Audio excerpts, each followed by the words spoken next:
Hi hello नमस्कार. स्वागत आहे तुमचं प्रिया ओहोळ या युट्यूब चॅनल मध्ये. मी प्रिया तुमचं मनापासून स्वागत करते. तर मग आजचा हा व्हिडिओ खूप खास आहे का?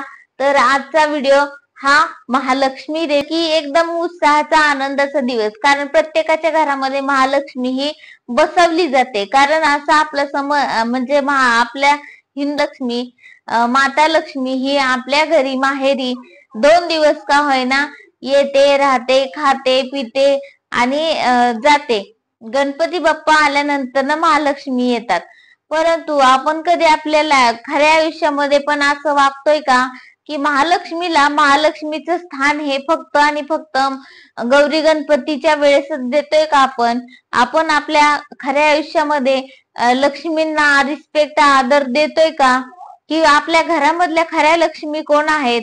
तर लक्ष्मीला जर प्रसन्न करायचं असेल तुम्हाला किंवा गणपती बाप्पाला जर प्रसन्न करायचं असेल तुम्हाला, तर कसं करणार तुम्ही? कारण का माहितीये का, घरातल्या लक्ष्मी आहे खरं म्हणलं तर सासू, सून आणि मुलगी, म्हणजेच की घरातली जी स्त्री आहे ती घराची खरी लक्ष्मी असते. आणि त्या स्त्रीचा मान सन्मान कुठं तर आपण देतोय का त्या स्त्रीला?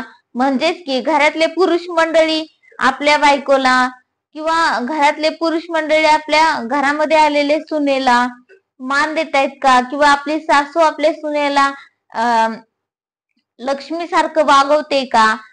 जसं आपण आपल्या मुलीला जसं जन्मल्यापासून आपण तिचा सांभाळ करतो की आपण जसं आपल्या घरामध्ये मुलीचा जन्म होतो त्यावेळेस आपण सगळ्या गावाला असं आनंदाने सांगतो किंवा आनंदाने तिचा जन्म झाल्यानंतर घरामधलं वातावरण एवढं आनंदीमय करून टाकतो आणि सगळ्या गावभर आपण मुलगी झाली, लक्ष्मी झाली असं आपण सगळीकडे बोलत असतो. आणि याच लक्ष्मीचं येण्याच्या आनंदाने आपण सगळ्या गावभर आपण मिठाई, बर्फी किंवा कोणताही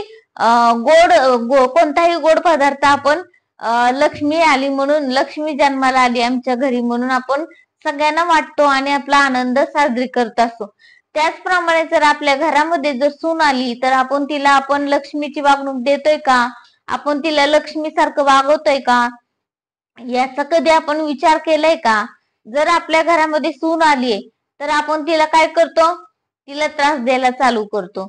तिला त्रास दिला, तिला म्हणजे की त्रास कुठला तर शारीरिक छळ, मानसिक छळ किंवा कोणत्याही प्रकारचा छळ आपण तिला करायला चालू करतो किंवा एकदम तिला प्रेशर आणतो. पहिलं तर आपण घरात आल्या तिच्यावर जबाबदारी टाकतो, आता इथून पुढे तुलाच करायचंय सगळं. आणि ती जबाबदारी टाकल्यानंतर आपण म्हणजेच की आपलीच अपेक्षा असती की तिने ते काम पूर्ण परफेक्ट केलं पाहिजे. म्हणजेच की सासूला असं वाटत असतं की सगळं काम जसं अगोदर तिने येण्या अगोदर घरामध्ये होत होतं तसंच तिनेही केलं पाहिजे. म्हणजेच की जसं सासू करत होती घरातलं काम तसंच सुनेनं पण ते काम केलं पाहिजे. म्हणजेच की घरामध्ये जेवण बनवताना भाजी कशी झाली पाहिजे, जशी मी भाजी बनवत होते सासूला असं वाटतं की ज्या पद्धतीने मी भाजी बनवत होते ती भाजी त्याच पद्धतीने बनली पाहिजे किंवा त्या भाजीला तशीच चव आली पाहिजे किंवा घरामधलं जे काही सामान वगैरे आहे किंवा जे काही वस्तू आहेत त्या तशाच राहिल्या पाहिजेत. सुनेने त्या सामानाला थोडा सुद्धा धक्का लावायचा नाही किंवा त्या सामानांचा फेरबदल करायचा प्रयत्न करायचा नाही किंवा घरामधले काही जे निर्णय आहेत ते निर्णय ते फक्त सासूच घेणार, ते जे बाकीचे निर्णय आहेत सुनेने घ्यायचे नाहीयेत असं सासूचं म्हणणं असतं.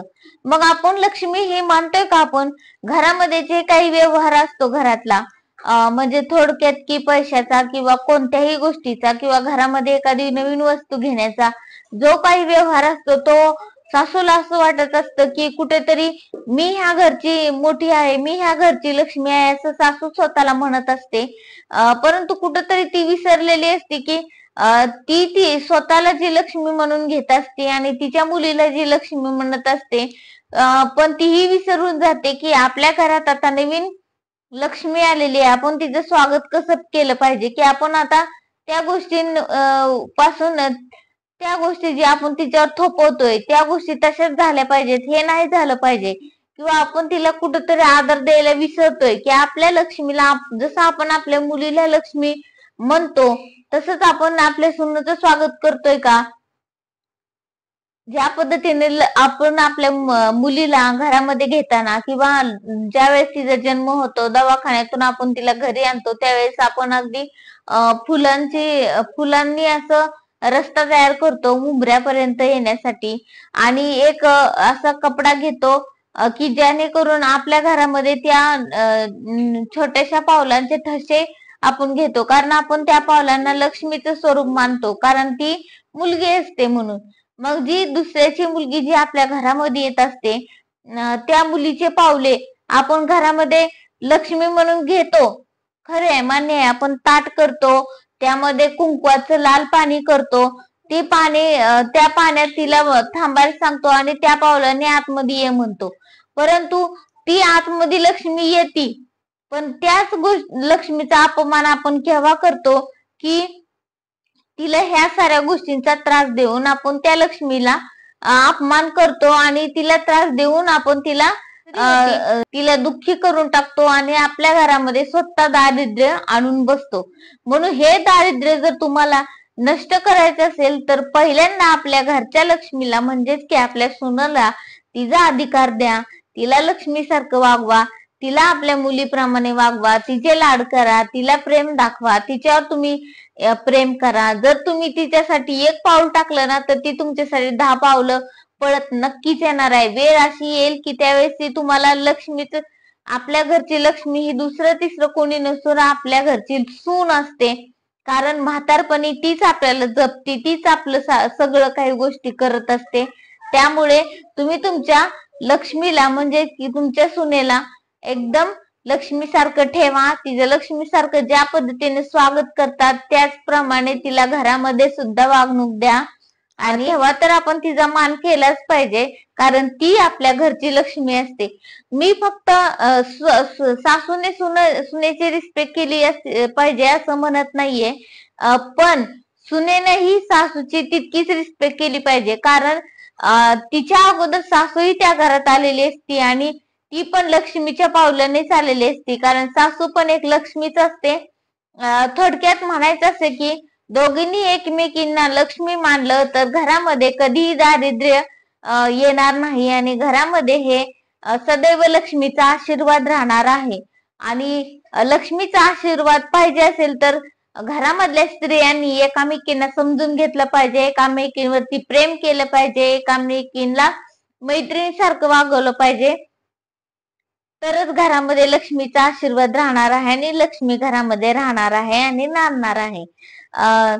तर माझा व्हिडिओ तुम्हाला कसा वाटला मला नक्की सांगा. चॅनेलवर जर तुम्ही नवीन असाल तर चॅनेलला नक्की सबस्क्राईब करा आणि तुमच्या मराठी ताईला म्हणजेच महाराष्ट्राच्या ताईला पुढे जाण्यासाठी मदत करा आणि चॅनेलला सबस्क्राईब करा. थँक्यू.